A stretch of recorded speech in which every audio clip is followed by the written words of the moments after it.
శ్రీమాత్రే నమ. జయ గురు దత్తాత్రేయ నమ. ఈ వీడియోలో మనం కన్యారాశి వారికి మార్చి 15 నుంచి 21 మధ్యలో జరిగే వార ఫలాలు పరిశీలించినప్పుడు కన్యారాశికి రాశ్యాధిపతిగా ఉన్నటువంటి బుధుడు దశమాధిపతిగా 6వ స్థానంలో సంచరించడం జరుగుతుంది. అయితే అక్కడ ఉన్నటువంటి కుజుడు తృతీయ అష్టమాధిపతి కన్యారాశి వారికి పరమ పాపగ్రహమైనటువంటి కుజుడితో కలిసి సంచరించడం వలన జాతకుడు దగ్గర బంధువులతో తీవ్రమైనటువంటి విభేదాలు ఎదుర్కోవడం జరుగుతుంది. వృత్తిపరంగా ఎక్కువ సమస్యలు ఎదురవుతూ ఉంటాయి. ఉద్యోగ విషయంలో ఉన్న ఉద్యోగాన్ని కంటిన్యూ చేయాలా లేకపోతే మాని వేరే ఉద్యోగం చూసుకోవాలన్నటువంటి తీవ్రమైనటువంటి ఇబ్బంది రావడం జరుగుతుంటుంది. ఈ సమయంలో జాతకుడు చాలా ఓర్పుగా సహనంగా ఉండవలసి ఉంటుంది. చిన్న కారణానికి పెద్ద పనిష్మెంట్ ఇబ్బంది రావచ్చు.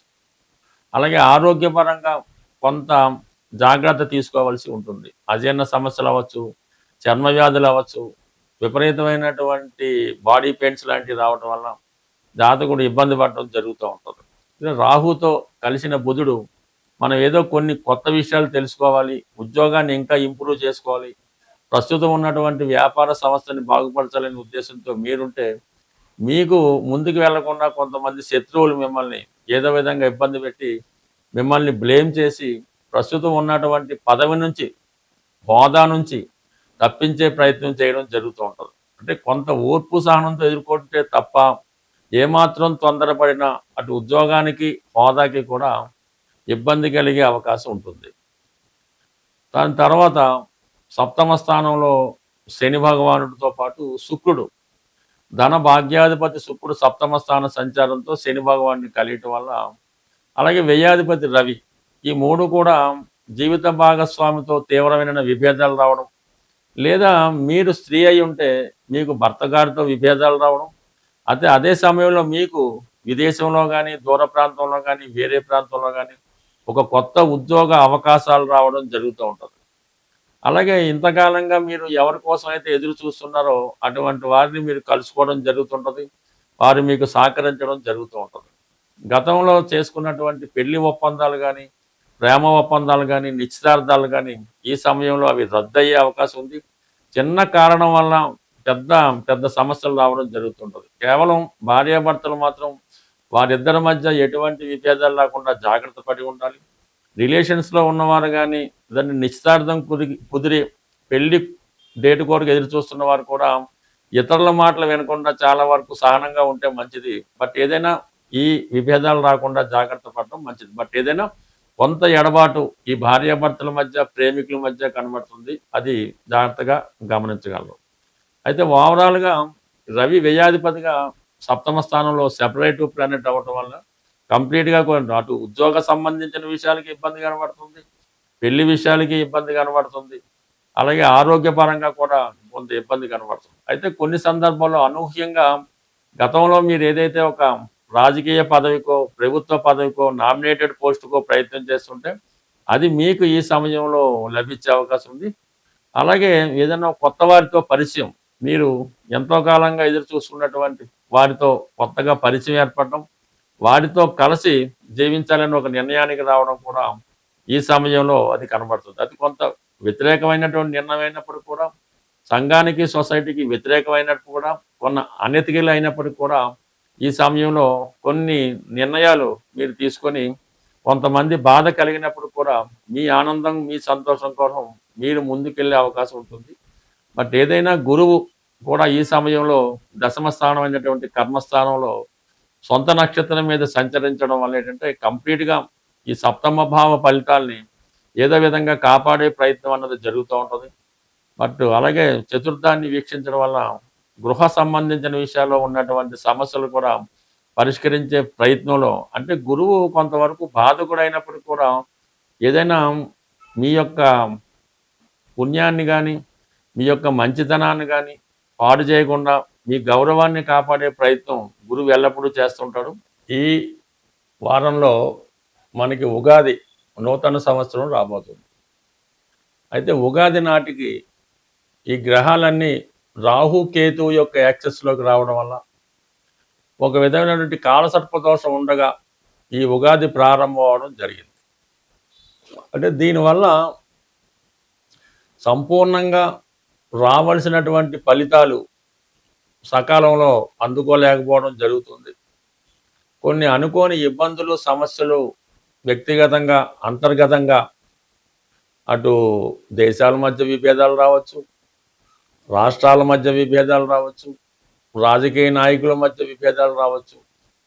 కొన్ని అనుకోని సమస్యలు ఈ ఉగాది, ఈ కాలసర్పదోష ప్రభావం వల్ల సంవత్సరం అంతా ఏర్పడే అవకాశం ఉన్నది. అయితే మరి ఈ సంవత్సరానికి రాజు గురువు అవటం వల్ల ఆధ్యాత్మిక శక్తితో, అంటే బాగా ప్రతి ఒక్కరు కూడా పూర్తిగా దైవం మీద భారం వేయడం వల్ల, అంటే అది నిరంతరం ఏదో ఒక భగవన్నామ స్మరణ అది అలవాటుగా చేసుకొని, ఎవరు మతాన్ని బట్టి, ఎవరి యొక్క అలవాటును బట్టి, ఆలోచనను బట్టి, సాంప్రదాయాన్ని బట్టి అది మీరు మననం చేసుకోవడం వల్ల చిన్నపాటి మంత్రం అవ్వచ్చు, లేదంటే పెద్దదన్న అవ్వచ్చు, మరి ఎక్కువగా మరి అందరికీ జగత్రక్షకుడైనటువంటి ఆ శ్రీమన్నారాయణుడు వెంకటేశ్వర స్వామి అవ్వచ్చు, విష్ణుమూర్తి అవ్వచ్చు, అంటే ప్రధానంగా విష్ణు సహస్రనామాన్ని పారాయణ చేయడం వల్ల,